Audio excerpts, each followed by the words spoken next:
નમસ્કાર city World news ચેનલમાં આપ સૌ દર્શક મિત્રોનું હાર્દિક સ્વાગત છે. હું છું ટીનુ લલિયા અને અત્યારે જે આપણે સૌરાષ્ટ્ર નહીં પણ ગુજરાતમાં જે લોક સાહિત્યકાર જે અત્યારે ઝવેરચંદ મેઘાણીનો જે એવોર્ડ સુરત ખાતે જે મેળવી ચૂક્યા છે એ આપણી સાથે છે. આપણે એની સાથે ડાયરેક્ટ સીધી જ વાત કરશું કે બબલુભાઈ, જે મેઘાણીનો આજે આપને જે પુરસ્કાર જે કંઈ એવોર્ડ મળ્યો છે, શું કહેશો? કઈ જગ્યાએ યોજાઈ ગયો આ કાર્યક્રમ અને એવોર્ડ મળ્યો છે, કેવી ખુશી, શું કહેશો?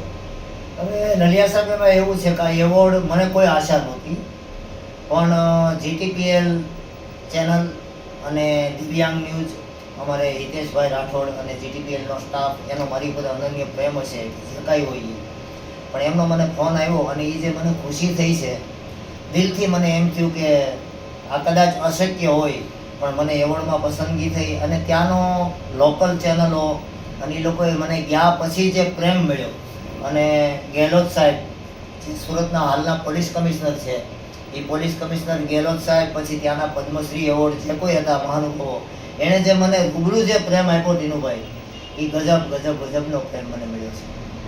જી, આપના મોઢે એક કંઠ સાંભળવા માંગીએ છીએ, અમારા દર્શક મિત્રો પણ સાંભળે કે કેમ કે તમારે આ 3 દાયકાથી તો લગભગ હું જોઉં છું કે આપ કલાકારમાં છો અને જે અત્યારે નામી જે કલાકારો છે એને પણ પ્લેટફોર્મ મળી ચૂક્યું છે. તે આપની પાસેથી જે જ્ઞાન લઈને આગળ આવ્યા છે અને આપને પણ અત્યારે માનો કે ઝવેરચંદ મેઘાણીનો જે એવોર્ડ પ્રાપ્ત થયો છે, જેમાં કમિશનર સાહેબ પણ હતા, જે નામી અને અનેક એવા જે મહાનુભાવો હતા, જેની વચ્ચે આપને પુરસ્કાર મળ્યો છે, એવોર્ડ મળ્યો છે, તો આપ પણ એને કંઠ કયો અને કઈ રીતના લોક સાહિત્ય થોડુંક આપના મોઢે અમે સાંભળવા. હાજી. હવે ઝવેરચંદ મેઘાણીનો જે એવોર્ડ મળ્યો છે તો એની જ પંક્તિથી આપણે શરૂઆત કરવી પડે. જી, કારણ કે એનો જ એવોર્ડ મને મળ્યો છે એટલે એની પંક્તિથી, એની કવિતાથી, યુગવંદના નામના પુસ્તકમાં મેઘાણીજીએ જે ગીતો લખ્યા છે એમાંનું એક ગીત, અને એ પણ રાષ્ટ્રભક્તિનું ગીત. આપણા દેશને જ્યારે આઝાદ થયો, અંગ્રેજોની ચુંગાલમાંથી છૂટ્યા અને પૂજ્ય ગાંધી બાપુએ જ્યારે એને રાષ્ટ્ર સાહેબનું બિરુદ આપ્યું, છેલ્લો કટોરો ઝેરનો તમે પી જાજો બાપુ,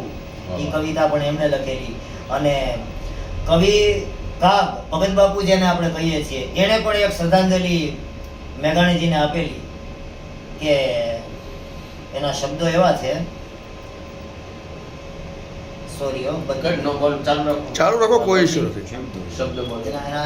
એના શબ્દો એજી માત સરસ્વતી મીઠ માંડીને જ્યોતિ કોઈ દુલારો, સત્યભાષી નિર્ભય નિર્વ્યસની કોણ ઉપાસક મારો, બાવલ બેટડો જોઈ બગહરે, બાવલ બેટડો જોઈ બગહરે, હૈયામાં હરખાણી હવે તો અમરલોકથી આવી જા મારા શાયર મેઘાણી.